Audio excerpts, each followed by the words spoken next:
النهاردة في قصة جديدة عن أغنية من الأغاني الملحمية بمناسبة الشهر اللي احنا فيه، شهر أكتوبر، شهر النصر، بمناسبة انتصار حرب أكتوبر 1973.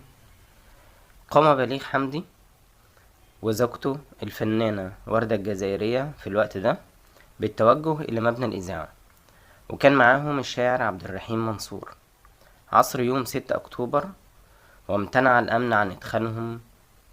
وهنا صرخ بليغ: هاتولي وجدي الحكيم.